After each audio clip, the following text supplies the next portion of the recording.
అందరికీ నమస్కారం. ఇవాళ మనతో ప్రముఖ ఆస్ట్రాలజర్, జ్యోతిష్య పండితులు మాడుగుల శివప్రసాద్ గారు మనతో ఉన్నారు. జూన్ నెలలో ఏ రాశుల వారికి ఎలా ఉంటుందో ఒకసారి ఆయన మాటలను తెలుసుకుందాం. గురుగారు నమస్కారం. ఆశీర్వచనం నాయన. గురుగారు, జూన్ నెలలో ఒకసారి రాశి ఫలాల గురించి ఒకసారి కాస్త వివరించండి గురుగారు. శ్రీ మహాగణాధిపతయే నమః. ఐం మహాసరస్వత్యే నమః. శ్రీ లలితాంబికాదేవ్యే నమః. రాశి ఫలాల కార్యక్రమంలో భాగంగా జూన్ 1వ తేదీ నుండి నెలాఖరు వరకు 12 రాసుల వాళ్లకు కూడా ఎలా ఉంటుంది, ఏమిటి, ఏమి మేలు జరుగుతుంది, ఏమేమి పనులు చేసుకోవచ్చు అనేటువంటి విధి విధానాలు ప్రతి నెల చెప్పుకున్నట్టుగానే ప్రతి మాసము తెలుసుకునేట్టుగానే ఈసారి కూడా తెలియజేయటం అనేటువంటిది జరుగుతూ ఉన్నది. అయితే మామూలుగా కొంతమందికి మిశ్రమ ఫలితాలు కానీ కొన్ని రాసుల వాళ్లకు చాలా బాగుంది అని కానీ చెబుతూ ఉంటాం ఆయా గ్రహస్థితుల యొక్క దృష్ట్యా. అయితే ఏది ఏమైనా రాసుల ప్రకారముగా అందరికీ బాగుండినను లగ్నము ఏ లగ్నములో అయితే పుట్టి ఉంటారో, అందరూ ఒకే లగ్నానికి పుట్టి ఉండరు కదా, అందుకని ఏ లగ్నంలో పుట్టి ఉన్నారో చూసుకుంటే కొంతమందికి బాగా జరగవచ్చును, కొంతమందికి మధ్యస్థముగా జరగవచ్చును, కొంతమందికి రాసుల ప్రకారంగా బాగుంది అని చెబుతున్నారు కానీ గురువుగారు మాకేమీ అలా జరగటం లేదే అనేటువంటి భావనతో కూడా ఉంటారు. అయితే అందుకని వ్యక్తిగతమైనటువంటి జాతకాలను ఎక్కువగా మనం చూసుకోవాలి అనేటువంటిది ఉంటుంది. అంటే date, time, date of birth, time of birth, place of birth అనేటువంటివి ఉంటే క్షుణ్ణముగా మొత్తముగా పరిశీలన చేసి చెప్పుకోవచ్చును ఎప్పుడూ కూడా. అందువల్ల వ్యక్తిగతమైనటువంటి జాతకాలను మీకు నచ్చిన వాళ్ళ దగ్గర, మీకు అనుకూలం ఎవరి దగ్గర ఉంటే వాళ్ళ దగ్గర ఒకసారి చూపించుకొని ఏవైనా చిన్నపాటి పరిహారాలు అవి ఉంటే చేసుకుంటే రాసుల ప్రకారముగా బాగుంది అన్నప్పుడు మరి ఈ రాసే కదా మాది ఎందుకు బాగలేదు అని ఒక్కసారి చూపించుకుంటే దాంట్లో తగిన విధముగా పరిహారం అనేటువంటిది చేసుకుంటే మీకు కూడా బాగుంటుంది అని తెలియజేస్తున్నాను. గురుగారు, మనకి జూన్ నెలలో వృశ్చిక రాశి వారికి ఎలాంటి ఫలితాలు ఉంటాయో కాస్త వివరించండి గురు. వృశ్చిక రాశి వారికి చాలా అనుకూలవంతమైనటువంటి ఫలితాలు కనపడుతూ ఉన్నాయి. మీరు ఆశించినట్టుగా చేసుకోవడానికి అనుకూలముగా ఉన్నాయి. మీకు స్వేచ్ఛగా ఏదో కావాలి అని కోరుకుంటున్నప్పుడు దానికి అనుకూలంగా కూడా ఉన్నాయి గ్రహస్థితులు. స్వేచ్ఛగా చేసుకోవచ్చును, ఎటువంటి ఇబ్బంది ఉండదు మీకు. వృశ్చిక రాశి వాళ్లకు మాకు ఇదే కావాలి, మేము ఇలా చేసుకుంటేనే మంచిది అనేటువంటి ఒక దృక్పథముతో ఉంటారు. అది ఖచ్చితంగా మీరు అనుకున్నది అనుకున్నట్టుగా నెరవేర్చుకొని తీరుతారుగాక. నెరవేర్చుకునేదానికి ఈ మాసము చాలా ఉపయోగపడుతుంది మీకు. అలాగే ఎప్పటి నుంచో రాని బాకీలు ఏమైనా ఉంటే వసూలు చేసుకోవటానికి కూడా రావాల్సినటువంటి ధనం అనేటువంటిది మీకు వస్తుంది తప్పకుండా. గతంలో మీకు సహకరించని వాళ్ళు అందరూ కూడా ఇప్పుడు ఈ మాసంలో మీకు సహకరించే విధానముగా ఉండబోతున్నది. మీకు సహకరించి తీరుతారుగాక. శత్రువులు కూడా మిత్రులుగా మారేటువంటి అవకాశము ఉన్నది ఈ రాశి వాళ్లకు.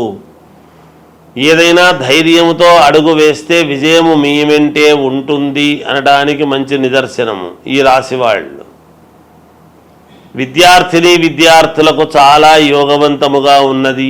మంచి ఇది సాధించి తీరుతారుగాక ఈ రాశి వాళ్ళు. ఎటువంటి ఇబ్బంది లేదు.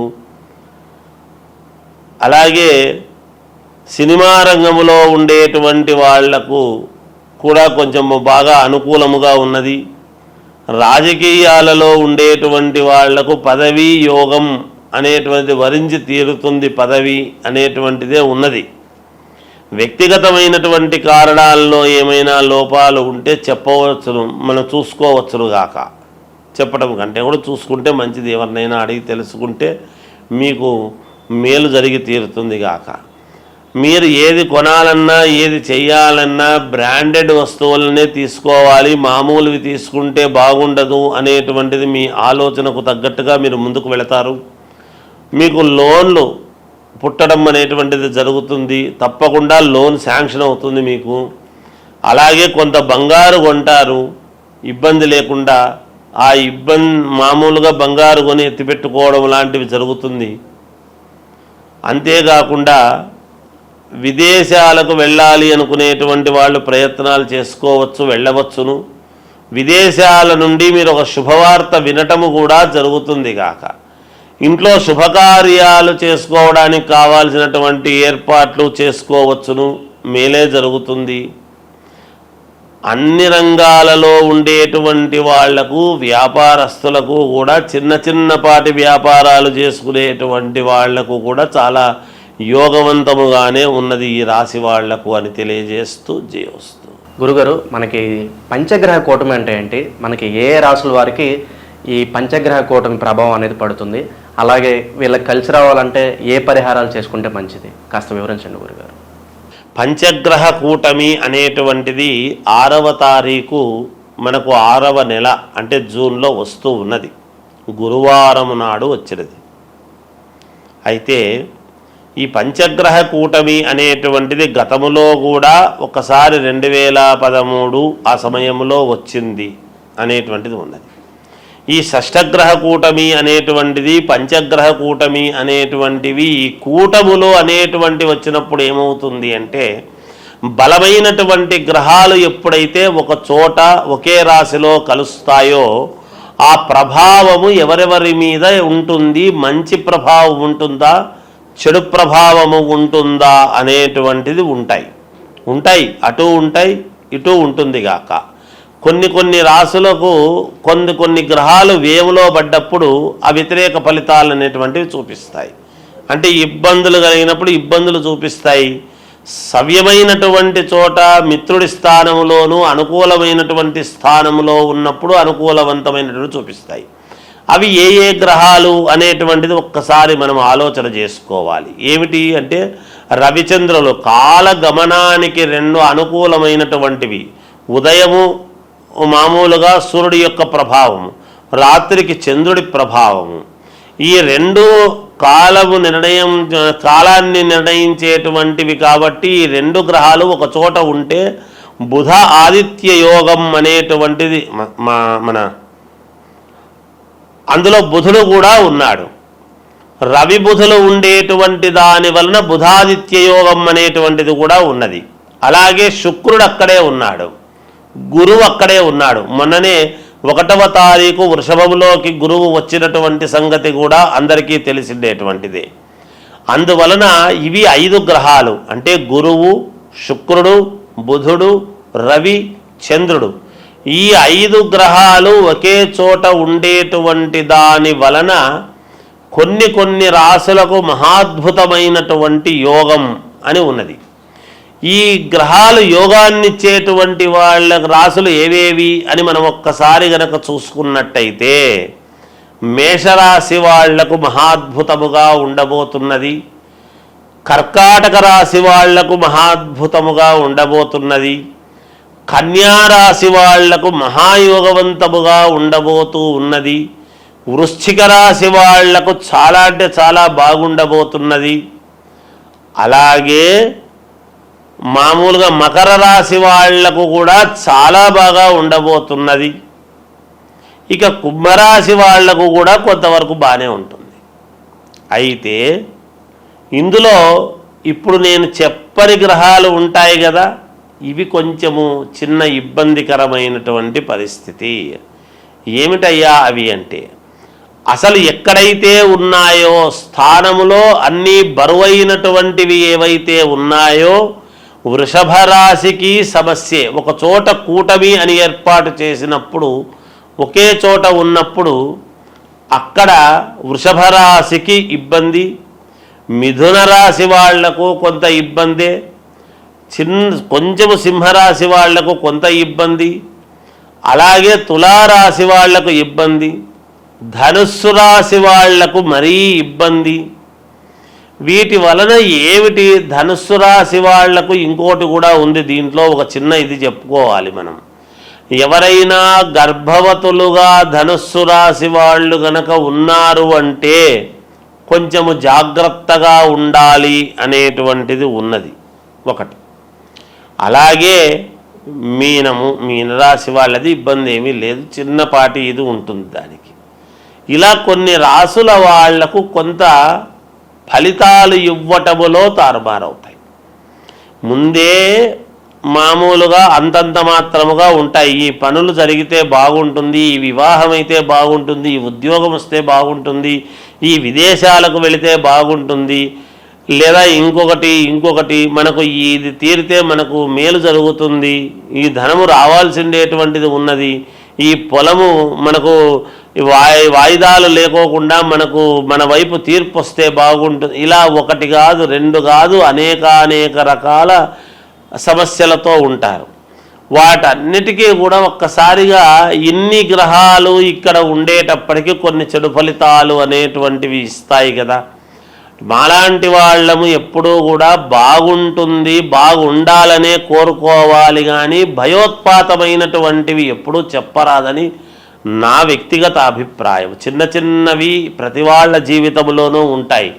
ఉన్నంత మాత్రాన అవి పర్వాలేదు, ఏం పర్లేదు, మీకు బాగుంటుందంటే మీకు మానసికమైనటువంటి సంతోషం ఉంటుంది, కానీ మీకు ఇది బాగాలేదు అది బాగలేదు అని చెబితే ఎలాగబ్బా? ఆర్థిక ఇబ్బందులు అనేక రకాల సమస్యలతో ఉంటారు ఈ రోజులలో. ప్రతిదీ మాలాంటి వాళ్ళము భయముతో కూడినటువంటివి చెప్పేటప్పటికీ మీకు ఏమీ పాలుపోక నిజంగా బాగుండేటువంటి ఆత్మవిశ్వాసము కోల్పోయే పరిస్థితి ఎవరికీ రాకూడదు. అందువలన చిన్నపాటి ఇబ్బందులు, సముద్రము అన్న తర్వాత అలలు, మానవ జీవితం అన్న తర్వాత ఒడిదుడుకులు ఉంటాయి, సహజం అది, దానికి ఎవరు భయపడక్కర్లేదు. కాకపోతే మీ వ్యక్తిగతమైనటువంటి జాతకాలు ఒక్కసారి పరిశీలన చేసుకొని మీకు నమ్మకం ఉండేటువంటి వాళ్ళ దగ్గర చూపించుకొని ఈ రాశి వాళ్లకు ఏమి చేసుకుంటే మేలు, మరి బాగులేని రాశి వాళ్ళది ఏమిటి అంటే ఏమీ లేదు, జపము, తపము, హోమం ఇవి ఉంటాయి. హవనం అనేటువంటిది ఎప్పుడైతే హోమం చేసుకుంటారో మీ పేర్లతో అగ్నిహోత్రుడి యొక్క సంస్కారము వలన మీరు సంస్కరింపబడతారు, మీకు మేలు జరుగుతుంది. తప్పకుండా హోమాలు సరే, ఇంకా ఏవో కొన్ని ఉంటాయి, అవన్నీ చేసుకోవచ్చును. ఇంకా ఒకటి ఉన్నది, దీని వలన కొన్ని ఇబ్బందులు ఉంటాయి. పైగా వచ్చినటువంటిది ఎప్పుడు అంటే ఆదివారము, గురువారము 6వ తారీఖు అమావాస్య అనేటువంటిది కూడా ఇదైంది. దాని వలన ఈ గ్రహాల యొక్క దీని వలన అమావాస్య కూడా గురువారం రోజు, పైన గురువు, మనకు ఏ యోగం ఇవ్వాలన్నా గురుబలం బాగుంటే అన్ని జరుగుతాయి అనేటువంటిది ఉన్నది నానుడి. ఈ గురువు అనేటువంటి వాడు ఎవరు? దత్తాత్రేయ స్వామి, వ్యాస మహర్షిని మనము గురువు అని భావిస్తాం. అలా దత్తాత్రేయ స్వామిని మనము గురువు అని అనుకుంటున్నప్పుడు గురువారం రోజే వెళతాం. దత్తాత్రేయ స్వామి ఎవరు? త్రిమూర్తులు కలిస్తే దత్తాత్రేయుడు. దత్తాత్రేయుడి దగ్గర 4 వేదాలు, 4 వేదాలకు సంబంధించినటువంటి ఇది. అలాగే ఈరోజు ఎవరైనా యంత్ర పూజలు చేసుకునేటువంటి వాళ్ళము, మాలాంటి వాళ్ళం మేము చేసేటువంటిది ఏమిటి అంటే మామూలుగా తాంత్రిక విద్యలు అని ఉంటాయి. అవేమి చెడు కాదు. తాంత్రిక విద్యలు అంటే శీఘ్ర ఫలితాలు రావటానికి అని ఉంటుంది. ఎవరికైనా ఏదైనా కావాలి అన్నప్పుడు తాంత్రిక విద్యలతో శీఘ్ర ఫలితాలు రావటానికి కొన్ని ప్రయోగాలు ఉంటాయి. అవి కొంచెం విశేషమైనటువంటి ప్రయోగాలు ఉంటాయి. మనకు అనుకూలముగా జరగటానికి ఒక పని అనేటువంటిది చేసుకోవటానికి అది మనము ఏదైనా ఒక పని మన వశం కావాలి అని అనుకున్నప్పుడు, వశము కావాలి అంటే అందరూ తప్పు అర్థం చేసుకుంటుంటారు. ఏదో అనవసరమైనవన్నీ మన వశం కావాలి, చెయ్యాలి అని అనుకునేటువంటి ఇది ఉంటుంది. అలా ఉండకూడదు ఎప్పుడూ కూడా.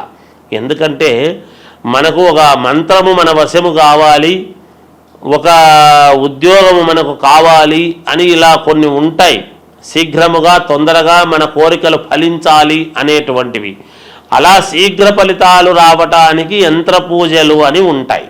అవి మేము ఇటువంటి రోజులు మేము దాన్ని చాలా జాగ్రత్తగా వాడుకుంటాము గాక, పోగొట్టుకోకుండా. ఎందుకంటే మమ్మల్ని నమ్మి మాకు ఈ పని కావాలి అని ఎంతోమంది అడుగుతూ ఉంటారు కాబట్టి వాళ్ళ పనులు సక్రమముగా నెరవేరాలి అన్నప్పుడు ఇలాంటి సమయాలు చాలా యోగవంతమైనటువంటి సమయం. ఈ సమయాన్ని మేము పోగొట్టుకోకుండా జాగ్రత్తగా శీఘ్ర ఫలితాలు రావటానికి కొన్ని ప్రయోగాలు చేసుకోవటానికి ఈ సమయము, ఈ పంచగ్రహ కూటమి అనేటువంటిది చాలా ముఖ్యమైనటువంటిది. మీరు కొన్ని సినిమాల్లో చూస్తూ ఉంటారు, ఫలానా రోజు ఒకే లైన్లోకి గ్రహాలన్నీ వస్తుంటాయి అంటే ఈ కొంచెము ఏవేవో కొన్ని వీటికి సంబంధించినటువంటివి అవన్నీ ఇగో ఇలా వస్తుంది, ఈ వజ్రం వస్తుంది, ఇవి దొరుకుతాయి, ఈ నిధులు ఇలా ఉంటాయి అనేటువంటివి వింటూ ఉంటాం. అవన్నీ ఊరికే కాదు, నిజంగా కూడా శాస్త్రాలలో ఉన్నటువంటివే. ఎవరు సినిమాలు కూడా తప్పుగా తీయరు, ఎంతో ప్రామాణికము ఉంటేనే చూసి తీస్తారు, ఏదో ఒకటిలే అని చెప్పి తీయరు. అందుకని ఇది ఈ పంచగ్రహ కూటమి అనేటువంటిది కొన్ని విషయాలకు చాలా యోగవంతమైనటువంటిది. మనము యోగం ఏదో అది మాట్లాడదాం. ఇబ్బందులు ఉంటే చిన్న చిన్న ఇబ్బందులు ఉండేటువంటి వాళ్ళు వాటిని సర్దిద్దుకుంటారు గాక, ఇబ్బంది ఏమీ లేదు. కనుక ఈ శీఘ్ర ఫలితాల కోసం చేసేటువంటి దానికి కూడా ఇది పనికి వస్తుంది. అనుష్ఠానం చేసుకునేటువంటి వాళ్లకు మహద్భాగ్యముగా భావించుకోవాలి. మాలాంటి వాళ్ళము మేము శీఘ్ర ఫలితాలు రావటానికి ఎన్నో ప్రయోగాలు వంటివి చేస్తూ ఉంటాము కాబట్టి ఇది మంచి సమయముగానే భావిస్తున్నాము. వ్యక్తిగతమైనటువంటి ఈ రాసులు ఇబ్బందులు ఉండేటువంటి వాళ్ళు మీకు తగినటువంటి వాళ్ళ దగ్గర ఒక్కసారి మీ జాతకము చూపించుకొని దానికి తగ్గట్టుగా జపము పరిహారము చేసుకొని హోమ కార్యక్రమాలు అవి చేసుకోండి. ఎవరైనా ఏదైనా ఉంటే అడగండి, తెలియజేస్తాముగాక. జయోస్తు. పంచగ్రహ కూటమి గురించి చాలా చక్కగా వివరించారు గురుగారు. అలాగే దీని ప్రభావం ఏ రాశుల వారి మీద ఉంటుందో కూడా తెలియజేసినందుకు మాకు ధన్యవాదాలు. జయోస్తు.